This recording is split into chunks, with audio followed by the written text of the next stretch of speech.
आज फिर यही मंगलमय प्रभात हमारे जीवन में आया। एक वर्ष की प्रतीक्षा के बाद आज फिर हमारे हृदय पर पर्यूषण की फुहारें बरसी।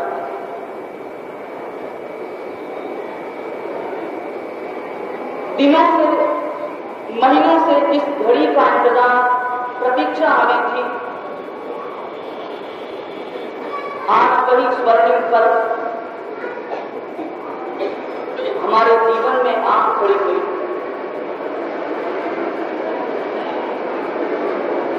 पर्यूषण महापर्व दुनिया का सबसे महंगा मेहमान। हमारे घर पर कोई मेहमान आता है, पहले से हमें पता हो, संचार माध्यमों के द्वारा हमें सूचना मिल गई हो,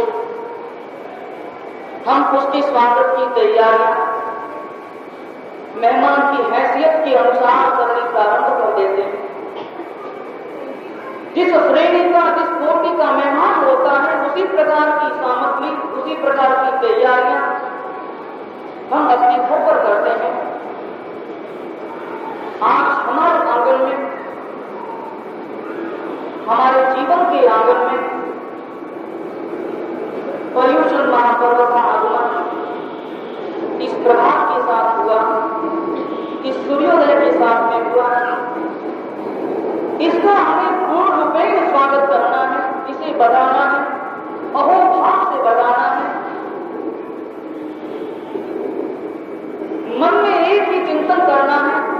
मेहमान कोई घर पे आता है, हमारी यही प्रक्रियाएं रहती है, यही चेष्टाएं रहती है कि वह मेहमान खुश होकर के जाए, प्रसन्न चित्त बने, उसे किसी प्रकार की कोई असुविधा ना। ध्यान रहे, पर्यूषण महापर्व की स्वर्णिम पलों का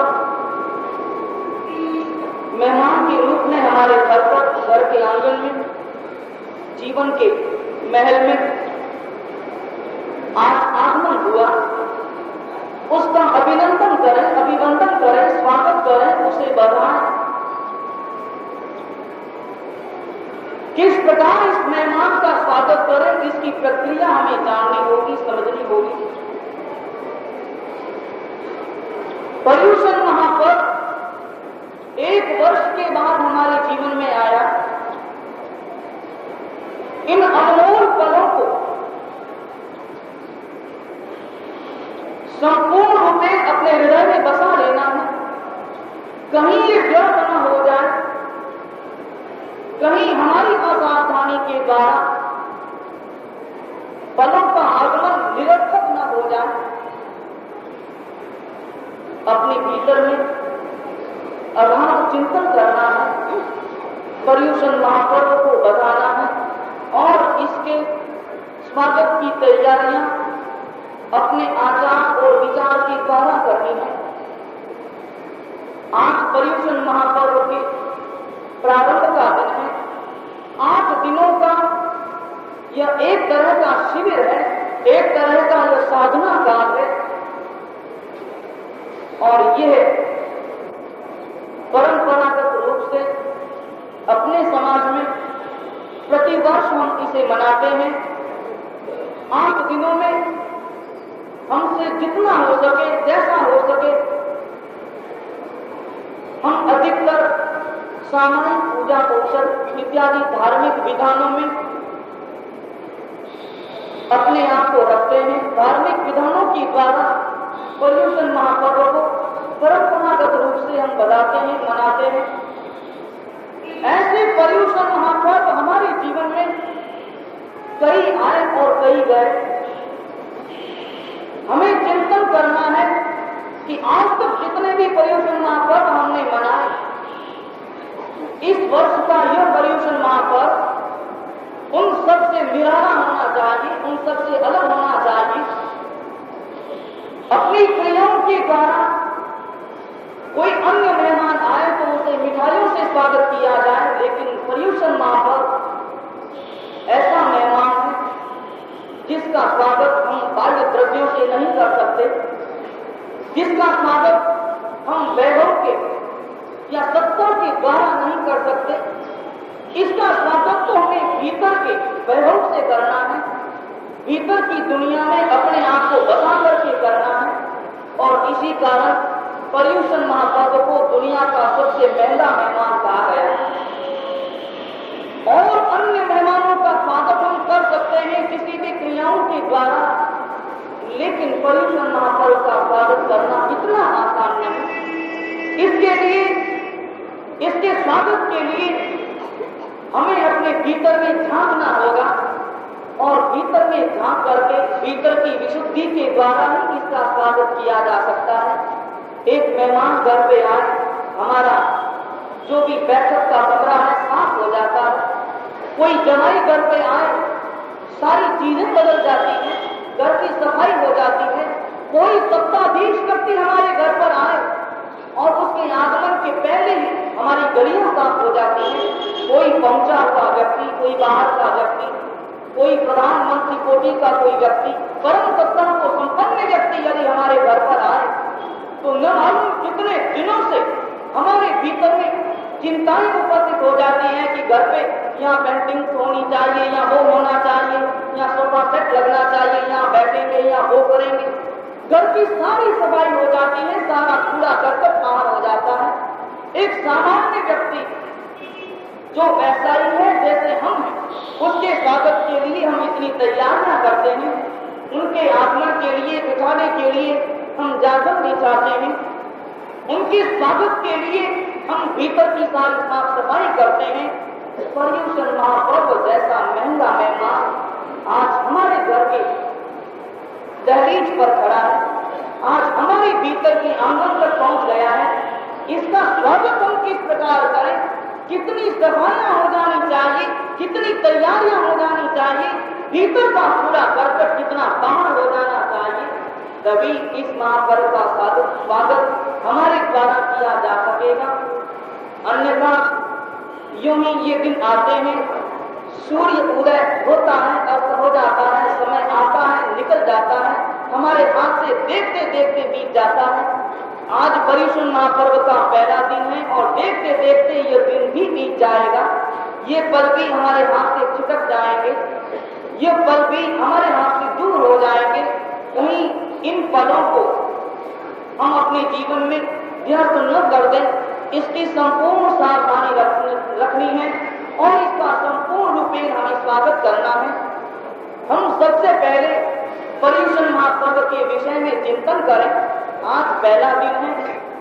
भगवान महावीर ने पर्युषण महापर्व मनाने का हर व्यक्ति को उपदेश दिया।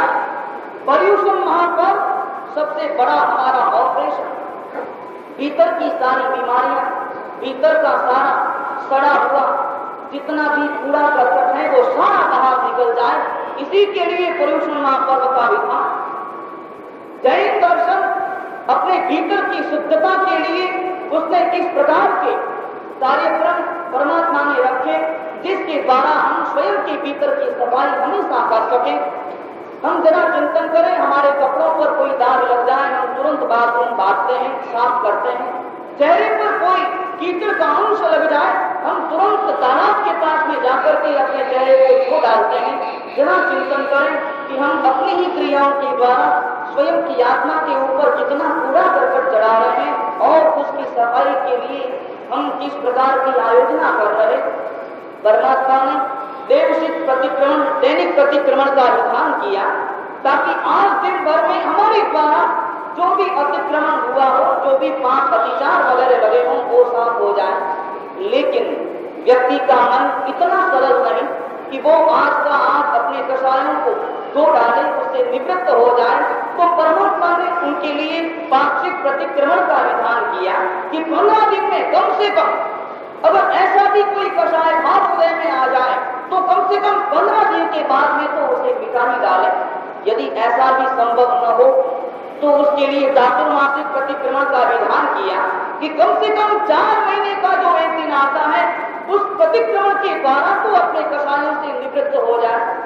यदि वो भी संभव न हो तो अंतिम अस्त्र के रूप में, सबसे बड़े ऑपरेशन के रूप में परमात्मा ने पर्युषण महापर्व का विधान किया संवत्सरी महापर्व का विधान किया कि उस दिन तो अपने भीतर के सारे कलमश को समाप्त कर डालना है, उस दिन तो सारे कलुषों को अपने भीतर से बाहर निकाल देना है और परम विशुद्ध बन जाना है।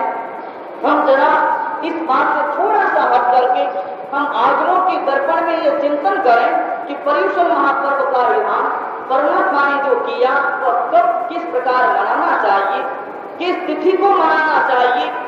सबसे पहले तो ये तो आप निश्चित रूप से समझें कि तिथि का जो भी विधान है वो एक तरह से सापेक्ष विधान है।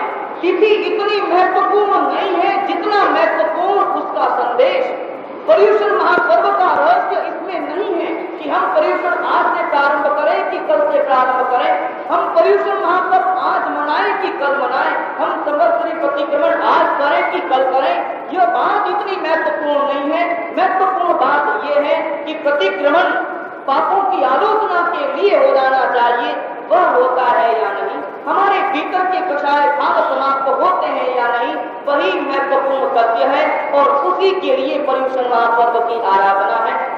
सबसे पहले हम चिंतन करें कि पर्युषण महापर्व परमात्मा ने जो निर्देश दिया पर्युषण महापर्व मनाने का, वो कब किस प्रकार मनाने का निर्देश दिया। निषिद्ध सूत्र के अंदर स्पष्ट रूप से एक विधान मिलता है कि उत्सर्ग रूप से पर्युषण महापर्व साधु मुनिराज साधवियां पुराने समय की जो परंपरा है और वर्तमान में परंपराओं का प्रचलन जिस प्रकार से हुआ है, काफी इसमें फर्क आया है। एक तरह से बिल्कुल पूर्व और पश्चिम का अंतर आ गया है। पुराने समय में साधु मुनिराज जो भी विचरण करते थे, वो जब भी जहां बीच आया वो रवाना हो जाते थे। जंगल में कोई वृक्ष मिल गया, वहीं पेड़ के नीचे बैठ गए और अपनी साधना करने लग गए। कभी उपवास हो जाता था, पता ही नहीं चलता था, कभी उन्हें शरीर की क्षुधा वेदना सताती, पहुंच जाते कोई नगर के बाहर, बगीचे में रुक जाते, शहर में जाकर के एक समय आहार पानी ले आते और अपना करके पुनः स्वाध्याय और ध्यान में तल्लीन हो जाते। पुराने समय में भगवान महावीर ने विधान किया, निषिद्ध के अंदर विधान किया, समवायाम सूत्र के अंदर विधान किया। परमात्मा ने कहा कि साधु विचरण करता करता जो ही वर्षा रात का समय आ जाए, अर्थात आषाढ़ शुक्ल पूर्णमासी, आषाढ़ सुदी पूर्णिमा वह तिथि आ जाए, बस उस रोज वह जहाँ पर हो वहीं उसका चातुर्मास हो, वह जहाँ पर बैठा हो वहीं पर अपने चातुर्मास की आराधना, चातुर्मास के समय में जो भी तप त्याग आराधना ध्यान वगैरह करना है वह आराधना कर ले। यह उत्सर्ग मार्ग है। वर्तमान की तरह अभी जैसे मान लो महीनों पहले, वर्षों पहले साधु साथियों के वहां पर विनंती होती है, संघ जाता है, एक बार, दो बार, तीन बार, जितने बड़े संत उनकी उसी प्रकार से विनंती। छोटा संत होगा तो 4-5 व्यक्ति मनाएंगे, कोई बड़े संतों का चातुर्मास बनाना है तो बसें 2 बसें भर के ले जानी होगी, 1-2 बार अनुनय विनय करना होगा, बार-बार विनंती करनी होगी, उन्हें इस प्रकार का आश्वासन दिलाना होगा कि आपके पधारने से बड़ी महिमा होगी, ऐसा होगा वैसा होगा, खूब धर्म ध्यान होगा, बाहर के लोग आएंगे, ऐसा होगा, दुनिया भर के ये सारे उन्हें विश्वास दिलाने होते हैं, तब कहीं जाकर के चातुर्मासों का निर्णय होता है। लेकिन साधुओं के लिए मूल में यह आचार संहिता नहीं है। अगर इस प्रकार की बात बन जाए तो हम तुरंत कल्पसूत्र के विरोध में चलते हैं। कल्पसूत्र स्पष्ट रूप से कहता है कि साधु के निमित्त से किसी तरह की कोई क्रिया नहीं होनी चाहिए। अगर उसके निमित्त से कोई काम होता है तो दोष उसे लगता है।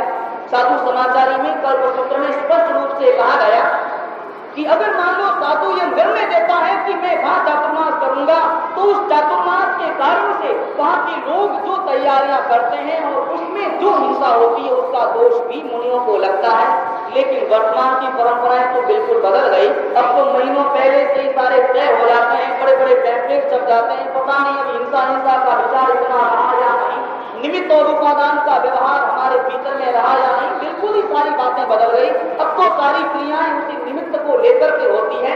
लेकिन मैं आपको उत्सर्ग मार्ग बताऊं, भगवान महावीर ने स्पष्ट रूप से फरमाया कि आषाढ़ शुक्ल पूर्णमासी के दिन साधु जहां पहुंच जाए, जिस गांव में पहुंच जाए, विचरण करते करते पहुंच जाए, तब उनका वहीं चातुर्मास हो जाए। और चातुर्मास में और कोई करना नहीं, कोई श्रावक आ जाए चर्चा कर लेना, कोई श्रावक आ जाए उपदेश दे देना, अन्यथा स्वयं के स्वाध्याय और ध्यान में तल्लीन रहना।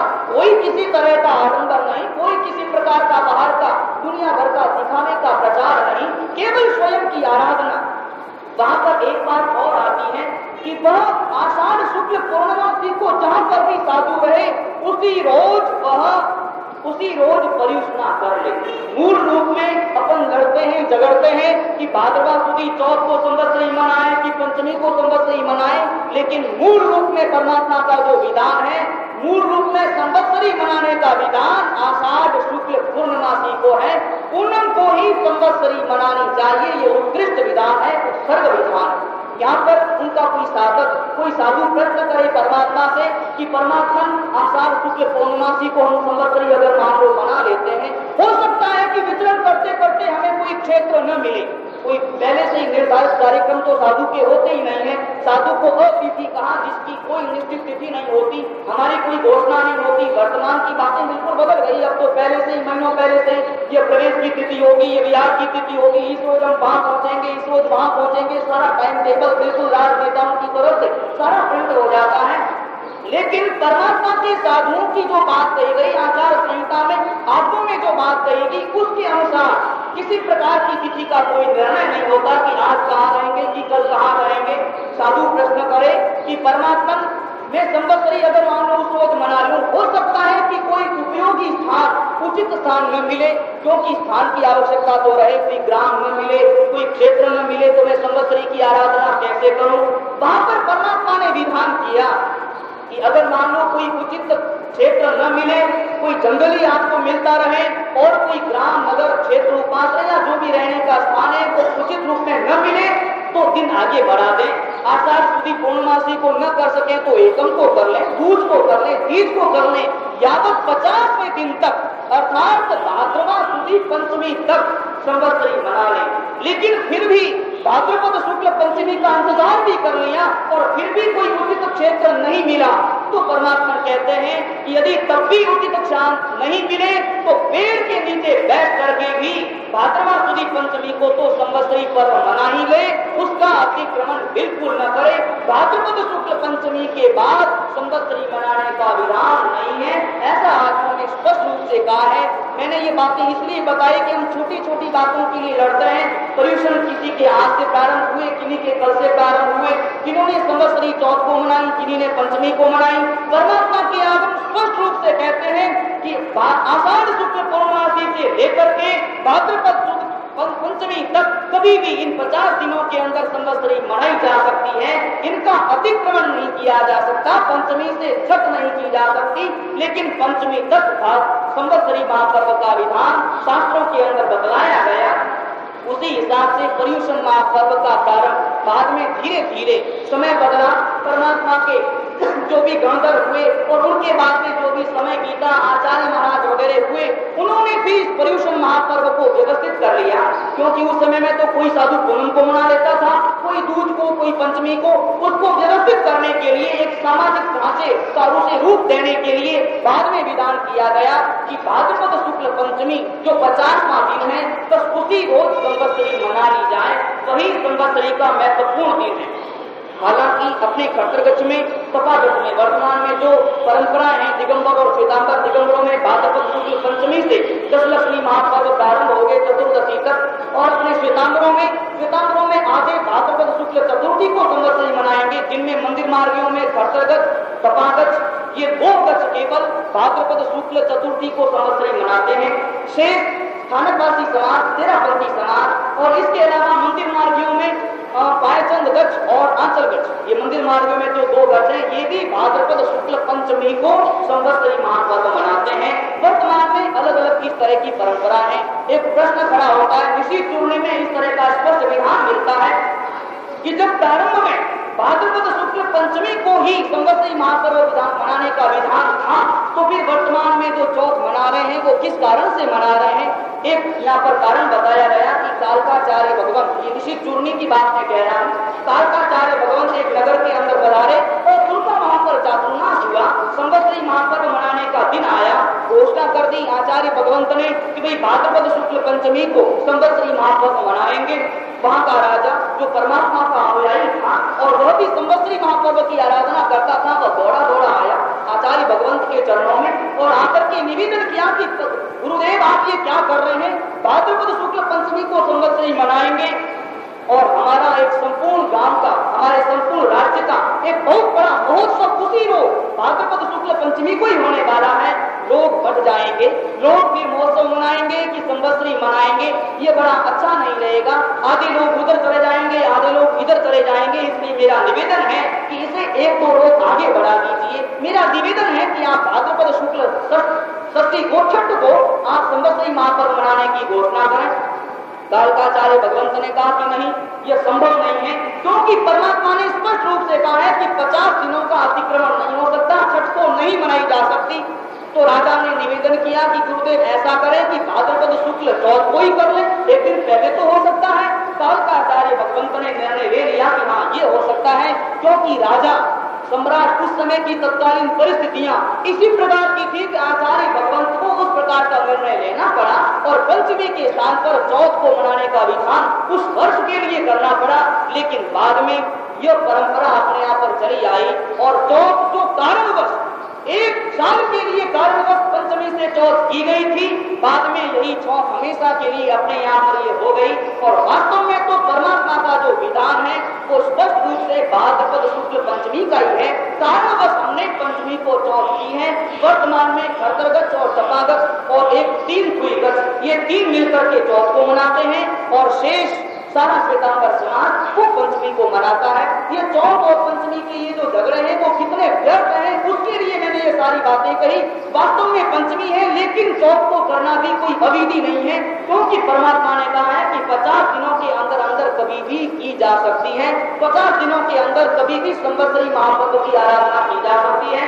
वर्तमान में हमारा समाज एक साथ मिलकर के, हिल मिल करके, एकजुट होकर के संवत्सरी महापर्व की आराधना करे और इसी हेतु से यह तिथि का निर्णय किया गया ताकि सारे मिले, एक साथ मिले और अपने भीतर की कषायों का निर्गमन करें, एक साथ मिलकर के संवत्सरी महापर्व की आराधना करें। पर्युषण महापर्व आज से प्रारंभ हो रहा है और जैसा कि अष्टांगी का व्याख्यान के अंदर आप हर साल सुनते हैं कि पर्युषण महापर्व क्यों ही आते हैं, क्यों ही आकाश के देवलोक के सारे देवी देवता मिलते हैं, नंदीश्वर द्वीप में जाते हैं, वहां 28 महोत्सव करते हैं। यह सम्यक की देवी देवताओं का विशिष्ट रूप से आचार है, क्योंकि यह बड़े महंगे मेहमान के आगमन के लिए फल है और इन्हें बढ़ाना, पूजा भक्ति के द्वारा बढ़ाना, तप त्याग के द्वारा बढ़ाना, क्षमा और मित्रता की धारा बढ़ा करके बहा करके इसे बढ़ाना, ये हमारा कर्तव्य है। उसी प्रकार से श्रावकों के लिए भी विशेष रूप से विधान किया गया कि इन पर्युषणों के दिनों में पहली बात ये सोच लें कि जो भी पर्युषण महापर्व के दिनों में करना है वो केवल पर्युषण महापर्व के दिनों में ही नहीं करना है, बल्कि पर्युषण महापर्व का दिन तो एक तरह से हमारे लिए शिक्षण शिविर का काम करता है। इसमें हमें सोचना है, देखना है, समझना है और फिर बाद में पूरे जीवन के लिए, पूरे 1 वर्ष के लिए, संपूर्ण जीवन के लिए उन्हीं आचरणों का उपयोग अपने जीवन में लाना है। एक बालक स्कूल के अंदर पढ़ता है तो वो जितने समय पढ़ता है वो पढ़ाई उतने समय के लिए ही नहीं है, वो पढ़ाई संपूर्ण जीवन उसका साथ दे, संपूर्ण जीवन में नैतिकता का स्तर ऊंचा बढ़ाए, इसके लिए वो पढ़ाई है। इसी तरह से ये पर्युषण महापर्व के 8 दिन है, ये शिविर है। ऐसा नहीं, हमारी आदत तो बड़ी विचित्र है। इसी प्रकार की आदत रहती है कि जब पर्युषण महापर्व के दिन आ जाते हैं हम खूब पूजा करेंगे, हम खूब सामायिक करेंगे, हम पोषण करेंगे, हम तब त्याग करेंगे, हम आराधना करेंगे, हिंसा के कोई काम नहीं करेंगे। लेकिन जो एक पर्युषण महापर्व बीते पूरे हुए कि हम फिर वापस वही पुराने ढर्रे पर चलने लग जाते हैं, फिर हमारी वही गतिविधियां, फिर उसी प्रकार की सारी बातें। ऐसी बात नहीं होनी चाहिए। पर्युषण महापर्व के दिन तो केवल एक तरह से शिक्षण शिविर के दिन है, इसमें हमें शिक्षा ग्रहण करनी है और उस शिक्षा को अपने संपूर्ण जीवन का आधार बनाना है, संपूर्ण वर्ष का आधार बनाना है। तो ही पर्युषण महापर्व का स्वागत कर पाएंगे और तो ही पर्युषण महापर्व हमारे भीतर में उतर पाएगा।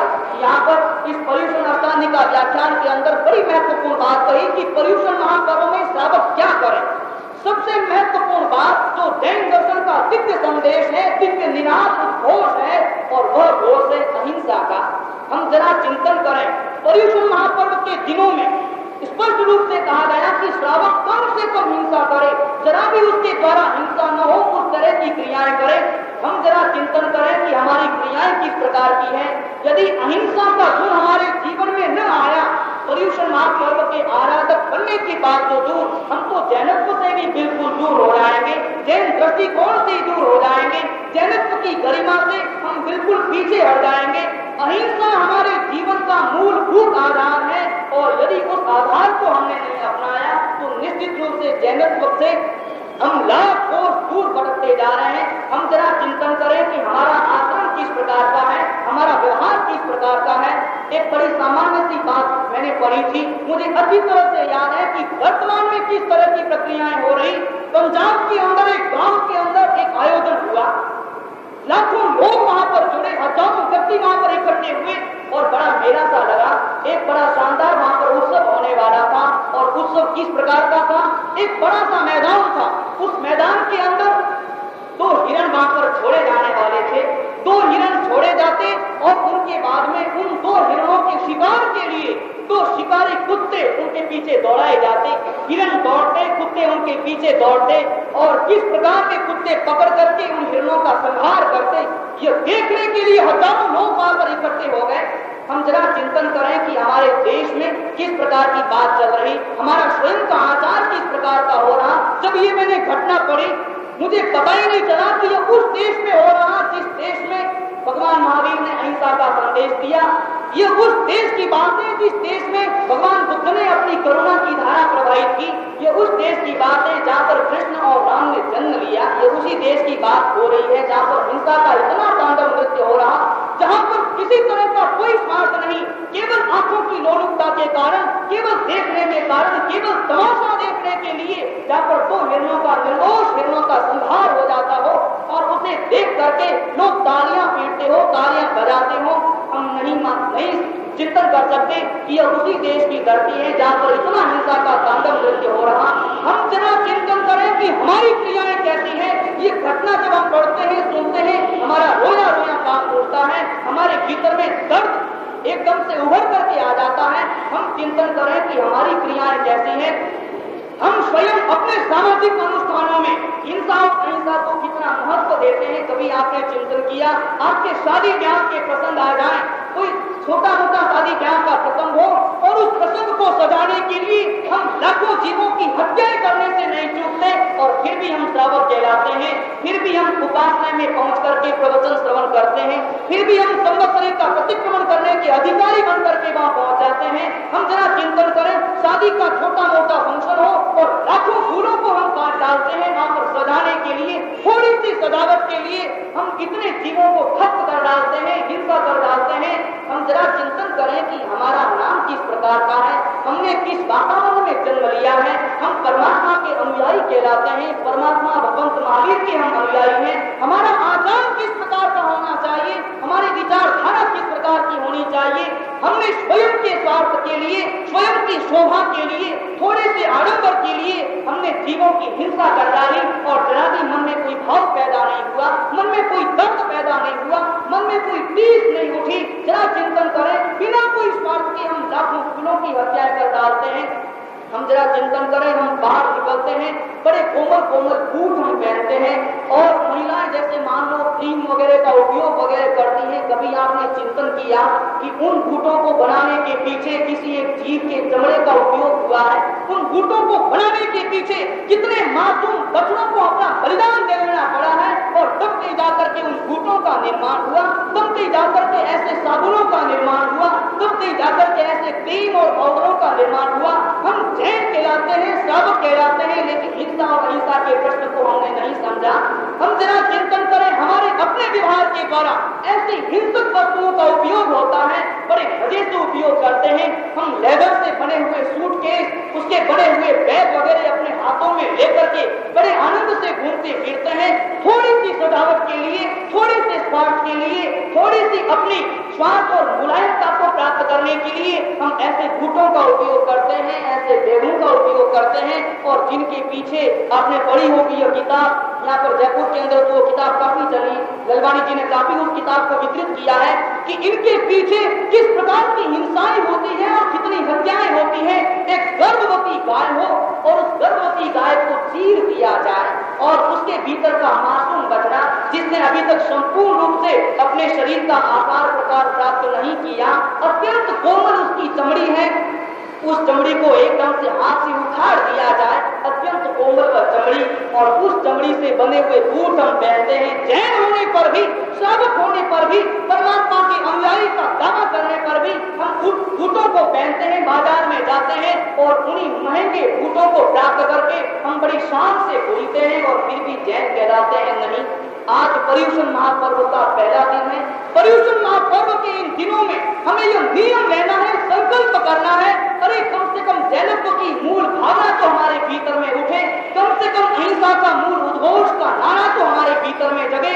निर्णय लेना है कि इस तरह की हिंसाओं से, हत्याओं से बनी हुई चीजों का उपयोग, चमड़े से बनी चीजों का उपयोग, चाहे वे बूट हो चाहे वे बैग हो, हम स्वयं के जीवन में नहीं करेंगे। अरे कपड़ों के भी बूट मिलते हैं, बहुत आराम से मिल जाएंगे, सस्ते भी पड़ेंगे, लेकिन फिर भी स्वयं की शोभा के लिए, स्वयं की संपन्नता का प्रदर्शन करने के लिए हम उन महंगे बूटों को खरीद करके पहनते हैं और फिर भी विचार करते हैं कि हम जैन हैं, हम श्रावक हैं, परमात्मा के अनुयायी हैं। अभी तक तो हमने उस वातावरण में ही प्रवेश नहीं किया। पर्युषण महापर्व आज प्रारंभ हो रहा है और इसका पहला उद्घोष है अहिंसा का, और अहिंसा हमारे आचरणों के द्वारा अभिव्यक्त होनी चाहिए। केवल बोल करके, केवल कहकर के हम अहिंसा का बखान करें, कोई अर्थ नहीं। यहाँ पर कितने व्यक्तियों को खड़ा कर दिया जाए, राजनेताओं को खड़ा कर दिया जाए, बोलते रहेंगे हिंसा के विरोध में, अहिंसा के समर्थन में। हम जरा स्वयं चिंतन करें कि हमारा आचरण किस प्रकार का है। हम दैनिक उपयोग में, परमात्मा स्पष्ट रूप से कहते हैं कि एक हत्या होती है और अनुक्रम से उस हत्या का पाप उसे भी लगता है जो उस हत्या से बनी हुई वस्तुओं का उपयोग करता है, उसे भी उतना ही पाप लगता है। हम चिंतन करें और इस तरह का निर्णय लें, संकल्प करें। इस पर्युषण अष्टमी का व्याख्यान में एक बड़ी स्वाभाविक कहानी आती है जो अहिंसा के स्वरूप का दिग्दर्शन करवाती है। कहानी आती है कि एक चोर निकल रहा था। हम हमेशा सुनते हैं पर्युषणों के व्याख्यान में कि एक चोर जा रहा था, राजा ने उसे दंड दे दिया, मृत्यु दंड की सजा दी। उसने कोई बड़ा अपराध किया और इस अपराध की सजा उसे मृत्यु दंड के रूप में तत्कालीन वातावरण में न्याय की जो व्यवस्था थी उस व्यवस्था के अनुसार उसे मिल गई। लेकिन उस राजा ने तो दंड दे दिया, चोर कहाँ जा रहा था?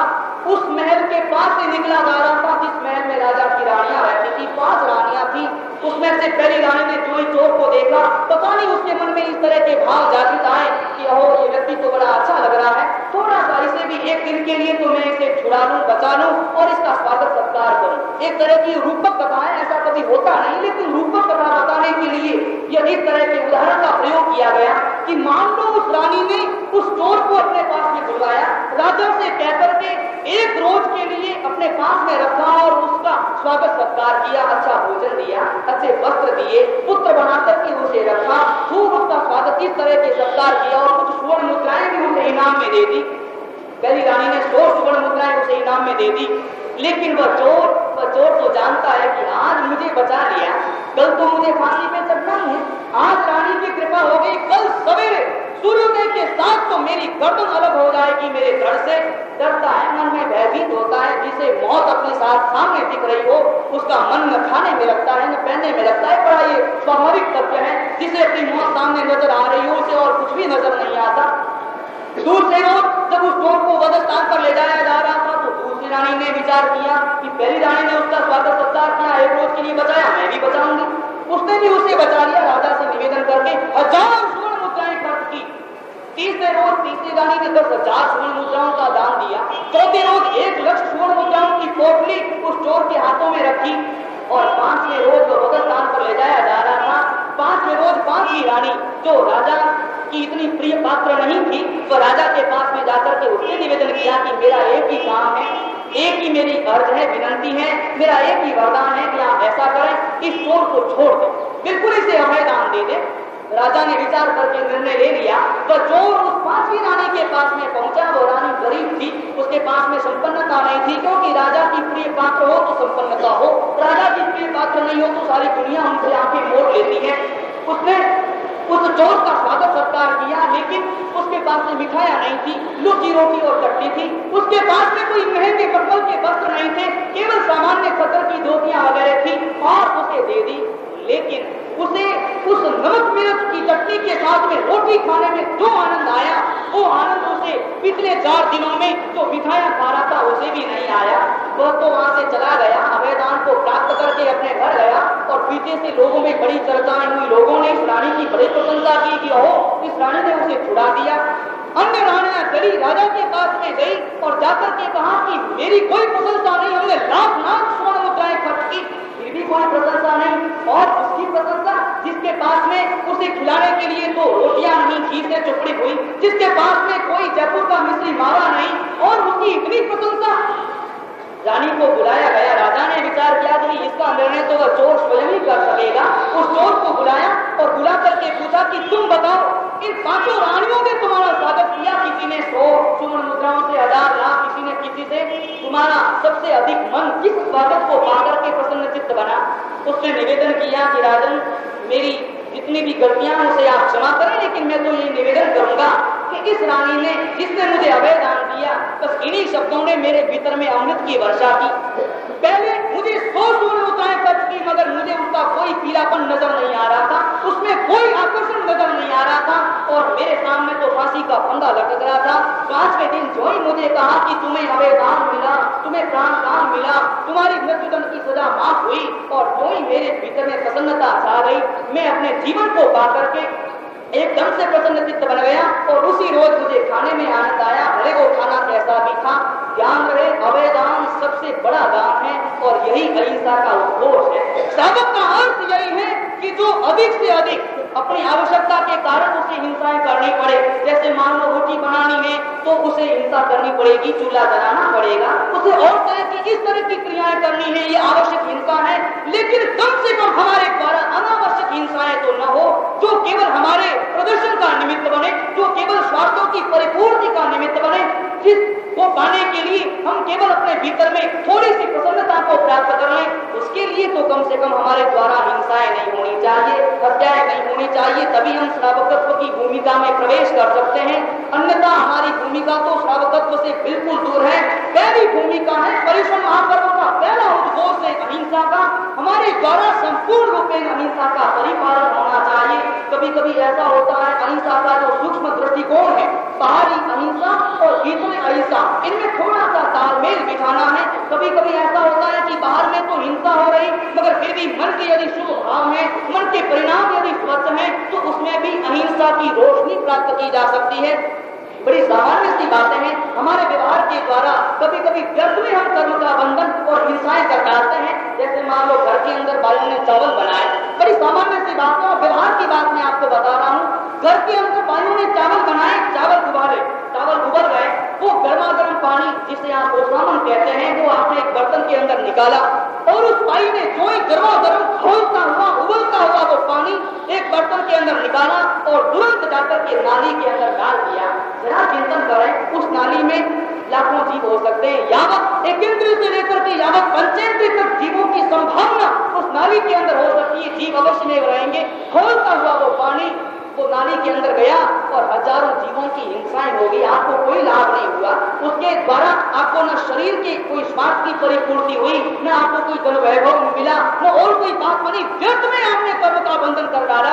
यहीं पर यदि उपयोग किया जाए, इसके स्थान पर आप जरा उस पानी को एक बर्तन में निकाल दें और एक अच्छे ढक्कन से उसको ढक दें, आधा घंटा घंटा भर उसे बड़ा रहने दें, वो ठंडा हो जाए। बाद में आप घर के बाहर जाएं, अच्छी सी जमीन देखें, साफ जमीन देखें, जहां पर कोई जीव की संभावना न हो, वहां पर आप डाल दें। आपका काम भी बन जाएगा, करने का काम भी हो जाएगा, डालने का काम भी हो जाएगा, और जीवों की हिंसा भी नहीं होगी। हमारी अपनी ही क्रियाओं के अंदर यदि उपयोग रखा जाए, तो हमारी स्वयं की क्रियाएं हमारे लिए कर्म मुक्ति का कारण बन जाए। हिंसा और अहिंसा की जो बातें हैं, इन बातों को अपने भीतर में उतारना होगा। जैसे मान लो कोई ऊपर यहीं पर आके जरा देखा होगा कि यहाँ ऊपर कोई गद्दे वगैरह पड़े हैं, बिस्तर वगैरह पड़े हैं, तकिए वगैरह पड़े हैं, और नीचे ले जाने हैं। तब आदमी, वर्तमान का आदमी इतना आलसी हो गया कि सीढ़ियों से उतर करके कौन नीचे ले जाए, बस यहीं से ऊपर से सीधे की सीधे फेंक दिए। आपको कोई लाभ नहीं हुआ, थोड़ा सा परिश्रम आपका बचा, लेकिन उस क्रिया के द्वारा आपको वायुकाय के जीवों की हिंसा करनी पड़ी, व्यर्थ में आपको हिंसा करनी पड़ी, वो जीवों की हिंसा हो गई। यदि आप सीढ़ियों के द्वारा ले जाते, कोई आपको हिंसा का दोष नहीं लगता। ये बड़ी व्यावहारिक बातें हैं, इन बातों को अपने भीतर में उतारना है। चूल्हा जलता है, वर्तमान में तो गैस की बातें आ गई, जहां पर लकड़ियों को जला करके चूल्हा जलता है, वहां पर लकड़ियां डाली जाती है, हिंसा तो निश्चित रूप से होगी। लेकिन उस वक्त में यदि वो भाई विचार करे कि लकड़ियों में कोई जीव होगा, जरा उसे खंखेर दे, जरा उसे छिड़क दे, और बाद में अगर मान लो लकड़ियों का उपयोग करें, तो वहां पर भी हिंसा की बातों से बचा जा सकता है। ये सारी बातें उपयोग की बातें हैं। यदि हम स्वयं की क्रियाओं में उपयोग रखते हैं, तो व्यर्थ के दंड से हम बच सकते हैं, व्यर्थ के कर्म बंधन यही पर्युषण महापर्व का संदेश है। आज पर्युषण महापर्व का पहला दिन है और इस रोज हमें अहिंसा का संदेश अपनी क्रियाओं में, अपने मन में और अपनी विचारधारा में गुंजाना है। केवल शब्दों के द्वारा प्रकट नहीं करना है। यदि अहिंसा का गुण हमारे भीतर में आएगा, आज तो हमें संकल्प निश्चित रूप से करना है कि ये जितनी भी बातें मैंने कही, जो ये चमड़े के दूध की बातें या चमड़े के और कोई उपयोग की बातें, जिनका उपयोग जो चीजें हत्याओं के द्वारा बनती है और उपयोग हम करते हैं, आज हमें तो निश्चित रूप से निर्णय लेना ही है, संकल्प लेना ही है। कोई शादी ब्याह के फंक्शन हो और कोई इस तरह के फंक्शन हो और जहाँ पर लाख लाख फूलों को हम काट करके उनको वहां से अलग करके उन जीवों की हिंसाएं करके हम वहां पर सजावट में लगाते हैं, शो में लगाते हैं।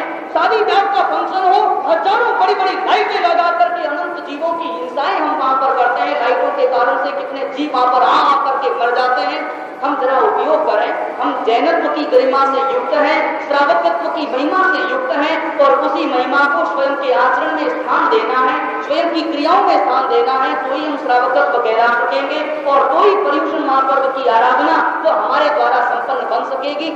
अन्यथा पर्युषण तो आता है, चला जाता है। अभी भी जैसा कि बताया था, बस मंदिर में पूजा करेंगे, ये सारी क्रियाएं करेंगे। ये सारी क्रियाएं तो अत्यंत आवश्यक है, क्योंकि यही क्रियाएं हमारे भीतर को बदलती है, मन के वातावरण को परिवर्तित करती है। ये जितनी भी धार्मिक क्रियाएं शास्त्रों के अंदर बताई गई, चाहे वह चिन्ह पूजा हो, चाहे वह सामायिक हो और चाहे वह औषध इत्यादि की भावनाएं हो, वो सारी क्रियाएं हमारे भीतर को बदल डालती हैं। मन इस प्रकार का नहीं है कि एक क्षण में हमारे हाथ में आ जाए। मन की बातें इस तरह की नहीं है। मन में उड़ते हुए विक्षिप्त जो ज्वार भाटे हैं कषायों के और वासनाओं के, वो ऐसे नहीं है कि पल भर के अंदर आपके हाथ में आ जाए। उसे हाथ में लेने के लिए तो हमें परिश्रम करना पड़ेगा, अपूर्व संकल्प करना पड़ेगा, ये सारे विधान हमें करने पड़ेंगे, ये सारी क्रियाएं करनी पड़ेगी, तो ही हमारे भीतर में आ सकेंगी। और तो ही पर्युषण महापर्व के द्वारा, मैंने प्रारंभ में कहा कि पर्युषण महापर्व सबसे बड़ा ऑपरेशन है कषायों की बीमारियों को दूर करने का। हमारे भीतर में जो कषायों का ज्वार भाटा उगल रहा है, उसे दूर करने का यही एक माध्यम है, इसे बढ़ाना है। जिस रोज से चातुर्मास का प्रारंभ हुआ, उसी रोज से हमने प्रवचनों के द्वारा, क्रियाओं के द्वारा, तपश्चर्याओं के द्वारा, ये जो आराधना में श्रावण महीना बीता और भाद्रपद महीने के इतने दिन बीते, इस आराधना के द्वारा संवत्सरी मनाने की, पर्युषण मनाने की हमने तैयारियां की और अब उन तैयारियों का अंतिम चरण आन पहुंचा है। अब हमें इस तरह की तैयारियां करनी है ताकि संवत्सरी प्रतिक्रमण के पहले पहले हमारे भीतर का सारा कषाय भाव समाप्त हो जाए, हमारे भीतर के सारे द्वार भाटे समाप्त हो जाए। मूल रूप में एक ही तथ्य है कि जब तक हमारे भीतर में कषाय है, निश्चित रूप से तब तक हम पर्युषण महापर्व के आराधक नहीं बन सकते। इस अष्टांगिका व्याख्यान के अंदर स्पष्ट रूप से बताया गया कि श्रावक इन दिनों में क्या करे। बताया गया कि आश्रम कषाय रोध, दो तरह की बातें बताई गई कि एक तो वो बातें जो नहीं करे और एक वो बातें जो करे। दोनों ही बातें हैं, नेगेटिव और पॉजिटिव दोनों ही बातें हैं। हिंसा, असत्य का उच्चारण, चोरी और इस तरह की ये जो बातें हैं वो न करे। क्रोध, मान, माया, लोभ, ये जो कषाय है वो न करे। और करे क्या? सामायिक जिन पूजा तपो विधानादि कृत्य परे, अर्थात सामायिक है, जिन पूजा है, जिन कृत्यों के द्वारा स्वयं के भीतर में शुद्धता का वातावरण प्रविष्ट होता है, वो क्रियाएं हमें करनी है। और वो क्रियाएं, जो क्रियाएं हमारे भीतर की शुद्धता को समाप्त कर डालती हैं, जो क्रियाएं हमारे भीतर के सद्गुणों के ऊपर एक तरह का आच्छादन कर डालती हैं, उन क्रियाओं से हमें दूर रहना है। तो ही पर्युषण महापर्व की आराधना हमारे द्वारा संपन्न हो सकेगी। कषायों से संपूर्ण रूपेण निवृत्त रहना है और पर्युषण महापर्व कषायों की निवृत्ति का ही उद्घोष देता है, उद्घोष करता है। कषायों से अपने आप को दूर करना है। मैं हमेशा व्याख्यानों में कहता हूँ कि कषायों की उपस्थिति हमेशा स्वयं के मन पर निर्भर करती है, स्वयं की स्थिति पर निर्भर करती है, स्वयं के दृष्टिकोण और स्वयं के चिंतन पर निर्भर करती है। यदि हमारा चिंतन विशुद्ध है, दृष्टिकोण विशुद्ध है, तो कषायों की उपस्थिति हमारे भीतर में नहीं होती। निमित्त व्यक्ति को उपलब्ध हो जाए और निमित्त उपलब्ध होने पर भी हमें इस तरह की साधना करनी है, अपने भीतर में इस तरह का निर्माण करना है ताकि हमारे भीतर में कषायों का आविर्भाव ही न हो। मैंने एक बार शायद कहा था, वैज्ञानिक तथ्य आपको पता है कि अभी लोग बड़े चिंतित है, वैज्ञानिक लोग, कि ओजोन की छतरी के अंदर छेद हो गया और उसका कारण ये बना, ओजोन की छतरी के कारण ये हुआ कि ऊपर जो सूर्य की ऐसी किरणें हैं, जहरीली किरणें, जो यदि संसार में प्रविष्ट हो जाए, इस लोक में प्रविष्ट हो जाए, तो यहाँ पर विनाश ही विनाश उपस्थित हो जाए। ओजोन की छतरी वो सुरक्षा करती है, हमें सुरक्षा देती है, मानव जाति को और सारे प्राणों को सुरक्षा देती है, ताकि वो सूर्य की जहरीली किरणें उस ओजोन की छतरी तक वहीं पर टकरा करके रह जाएं और इस भूलोक तक नहीं पहुंच पाए। ओजोन की छतरी जो किरणें हमारी जीवनदायिनी है, तो उन्हीं किरणों को यहाँ पर प्रवेश करवाती है, बाकी किरणों को वहीं रोक लेती है। यदि हमारे भीतर में इस तरह की ओजोन की छतरी का निर्माण हो जाए तो ये रसायन की जो जहरीली किरणें